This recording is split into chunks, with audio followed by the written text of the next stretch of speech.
بسم اللہ الرحمن الرحیم۔ السلام علیکم ورحمۃ اللہ وبرکاتہ۔ اللہ تعالیٰ کے خوف کے متفرق احوال۔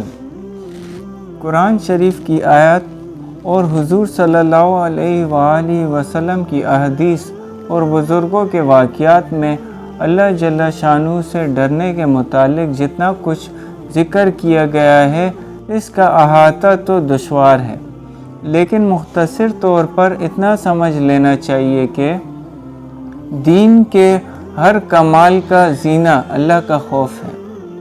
حضور صلی اللہ علیہ وآلہ وسلم کا ارشاد ہے کہ حکمت کی جڑ اللہ کا خوف ہے۔ حضرت ابن عمر رضی اللہ تعالیٰ عنہ بہت رویا کرتے تھے، حتیٰ کہ روتے روتے آنکھیں بھی بیکار ہو گئی تھیں۔ کسی شخص نے ایک مرتبہ دیکھ لیا تو فرمانے لگے کہ میرے رونے پر تعجب کرتے ہو، اللہ کے خوف سے تو سورج روتا ہے۔ ایک مرتبہ ایسا ہی قصہ آیا تو فرمایا کہ اللہ کے خوف سے چاند روتا ہے۔ ایک نوجوان صحابی رضی اللہ تعالیٰ عنہ پر حضور صلی اللہ علیہ وآلہ وسلم کا گزر ہوا۔ وہ پڑھ رہے تھے جب فَإِذَا انشَقَّتِ السَّمَاءُ فَكَانَتْ وَرْدَةً كَالدِّهَانِ پر پہنچے تو بدن کے بال کھڑے ہو گئے، روتے روتے دم گھٹنے لگا اور کہہ رہے تھے ہاں جس دن آسمان پھٹ جاویں گے، یعنی قیامت کے دن، میرا کیا حال ہوگا، ہائے میری بربادی۔ حضور صلی اللہ علیہ وآلہ وسلم نے ارشاد فرمایا کہ تمہارے اس رونے کی وجہ سے فرشتے بھی رونے لگے۔ ایک انصار نے تہجد پڑھی اور پھر بیٹھ کر بہت روئے، کہتے تھے کہ اللہ ہی سے فریاد کرتا ہوں جہنم کی آگ کی۔ حضور صلی اللہ علیہ وآلہ وسلم نے ارشاد فرمایا کہ تم نے آج فرشتوں کو رلا دیا۔ عبداللہ بن رواحہ رضی اللہ تعالیٰ عنہ ایک صحابی ہیں، رو رہے تھے، بیوی بھی ان کی اس حالت کو دیکھ کر رونے لگی۔ پوچھا کہ کیوں روتی ہو؟ کہنے لگی کہ جس وجہ سے تم روتے ہو۔ عبداللہ بن رواحہ رضی اللہ تعالیٰ عنہ نے کہا میں تو اس وجہ سے رو رہا ہوں کہ جہنم پر تو گزرنا ہے ہی، نہ معلوم نجات ہو سکے گی یا وہیں رہ جاؤں گا۔ زرارہ بن اوفا ایک مسجد میں نماز پڑھا رہے تھے۔ فَإِذَا نُقِرَ فِي النُّورِ پر جب پہنچے تو فوراً گر گئے اور انتقال ہو گیا۔ لوگ اٹھا کر گھر تک لائے۔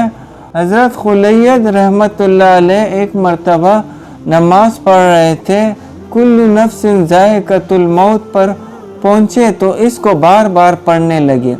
تھوڑی دیر میں گھر کے ایک کونے سے آواز آئی کہ کتنی مرتبہ اس کو پڑھو گے، تمہارے اس بار بار پڑھنے سے 4 جن مر چکے ہیں۔ ایک اور صاحب کا قصہ لکھا ہے کہ پڑھتے پڑھتے جب وَرُدُّوا إِلَى اللَّهِ مَوْلَاهُمُ الْحَقِّ پر پہنچے تو ایک چیخ ماری اور تڑپ تڑپ کر مر گئے۔ اور بھی اس قسم کے واقعات کثرت سے گزرے ہیں۔ حضرت فضیل رحمۃ اللہ علیہ مشہور بزرگ ہیں، کہتے ہیں کہ اللہ کا خوف ہر خیر کی طرف رہبری کرتا ہے۔ حضرت شبلی رحمۃ اللہ علیہ کے نام سے سب ہی واقف ہیں۔ وہ کہتے ہیں کہ جب بھی میں اللہ سے ڈرا ہوں اس کی وجہ سے مجھ پر حکمت اور عبرت کا ایسا دروازہ کھلا ہے جو اس سے پہلے نہیں کھلا۔ حدیث میں آیا ہے کہ اللہ جل شانہ فرماتے ہیں کہ میں اپنے بندے پر 2 خوف جمع نہیں کرتا اور 2 بے فکریاں نہیں دیتا۔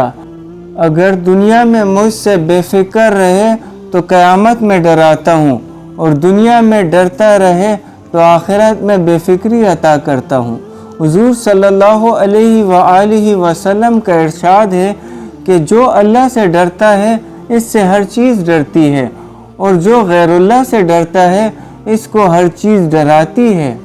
یحییٰ بن معاذ رحمۃ اللہ علیہ کہتے ہیں کہ آدمی بیچارہ اگر جہنم سے اتنا ڈرنے لگے جتنا تندرستی سے ڈرتا ہے تو سیدھا جنت میں جائے۔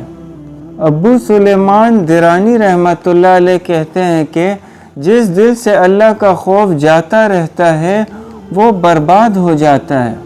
حضور صلی اللہ علیہ وآلہ وسلم کا ارشاد ہے کہ جس آنکھ سے اللہ کے خوف کی وجہ سے ذرا سا آنسو خواہ مکھی کے سر کے برابر ہی کیوں نہ ہو نکل کر چہرے پر گرتا ہے، اللہ تعالیٰ اس چہرے کو آگ پر حرام فرما دیتے ہیں۔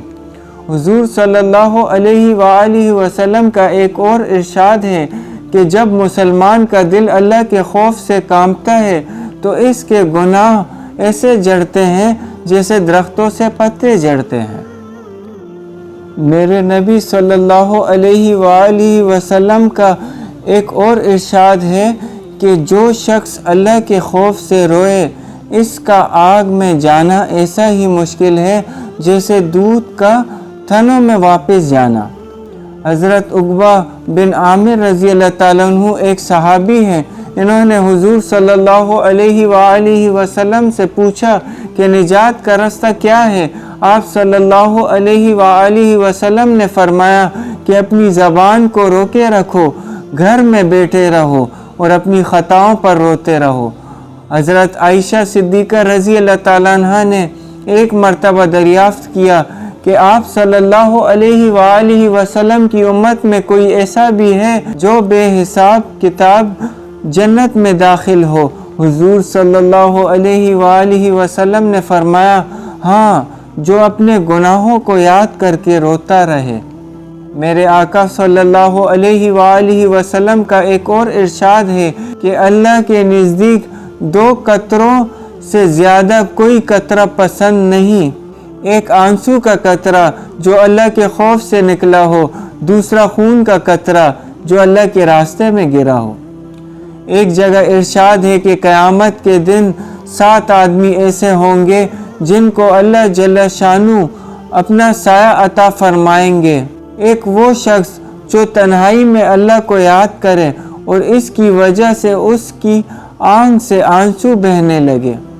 حضرت ابوبکر صدیق رضی اللہ تعالیٰ عنہ کا ارشاد ہے، جو رو سکتا ہو وہ روئے اور جس کو رونا نہ آئے وہ رونے کی صورت ہی بنا لے۔ محمد بن منقدر رحمۃ اللہ علیہ جب روتے تھے تو آنسوؤں کو اپنے منہ اور داڑھی سے پونچھتے تھے اور کہتے تھے کہ مجھے یہ روایت پہنچی ہے کہ جہنم کی آگ اس جگہ کو نہیں چھوتی جہاں آنسو پہنچے ہوں۔ عابد بنانی رحمت اللہ علیہ کی آنکھیں دکھنے لگی۔ طبیب نے کہا کہ ایک بات کا وعدہ کر لو، آنکھ اچھی ہو جاوے گی کہ رویا نہ کرو۔ کہنے لگے آنکھ میں کوئی خوبی ہی نہیں اگر وہ روئے نہیں۔ یزید بن میسرہ رحمت اللہ علیہ کہتے ہیں کہ رونا 7 وجہ سے ہوتا ہے: خوشی سے، جنون سے، درد سے، گھبراہٹ سے، دکھلاوے سے، نشے سے اور اللہ کے خوف سے۔ یہی ہے وہ رونا کہ اس کا ایک آنسو بھی آگ کے سمندر کو بجھا دیتا ہے۔ کعب احبار رحمت اللہ علیہ کہتے ہیں کہ اس ذات کی قسم جس کے قبضے میں میری جان ہے کہ اگر میں اللہ کے خوف سے روؤں اور آنسو میرے رخسار پر بہنے لگیں، یہ مجھے اس سے زیادہ پسند ہے کہ پہاڑ کے برابر سونا صدقہ کروں۔ ان کے علاوہ اور بھی ہزاروں ارشادات ہیں جن سے معلوم ہوتا ہے کہ اللہ کی یاد میں اور اپنے گناہوں کی فکر میں رونا کیمیا ہے اور بہت ہی ضروری اور مفید، اور اپنے گناہوں پر نظر کر کے یہی حالت ہونی چاہیے۔ لیکن اس کے ساتھ ہی یہ بھی ضروری ہے کہ اللہ کے فضل اور اس کی رحمت کی امید میں بھی کمی نہ ہو۔ یقیناً اللہ کی رحمت ہر شے کو وسیع ہے۔ حضرت عمر رضی اللہ تعالیٰ عنہ کا ارشاد ہے کہ اگر قیامت میں اعلان ہو کہ ایک شخص کے سوا سب کو جہنم میں داخل کرو تو مجھے اللہ کی رحمت سے یہ امید ہے کہ وہ شخص میں ہی ہوں، اور اگر یہ اعلان ہو کہ ایک شخص کے سوا سب کو جنت میں داخل کرو تو مجھے اپنے اعمال سے یہ خوف ہے کہ وہ شخص میں ہی نہ ہوں۔ اس لیے دونوں چیزوں کو علیحدہ علیحدہ سمجھنا اور رکھنا چاہیے۔ بالخصوص موت کے وقت میں امید کا معاملہ زیادہ ہونا چاہیے۔ حضور صلی اللہ علیہ وآلہ وسلم کا ارشاد ہے کہ تم میں سے کوئی شخص نہ مرے مگر اللہ تعالیٰ کے ساتھ حسن ظن رکھتا ہو۔ امام احمد بن حنبل رحمۃ اللہ علیہ امام احمد بن حنبل رحمۃ اللہ علیہ کا جب انتقال ہونے لگا تو انہوں نے اپنے بیٹے کو بلایا اور فرمایا کہ ایسی احادیث مجھے سناؤ جن سے اللہ تعالیٰ کے ساتھ امید بڑھتی ہو۔ اللہ پاک ہمیں ان سب باتوں پر سمجھ اور عمل کی توفیق عطا فرمائے۔ جزاک اللہ۔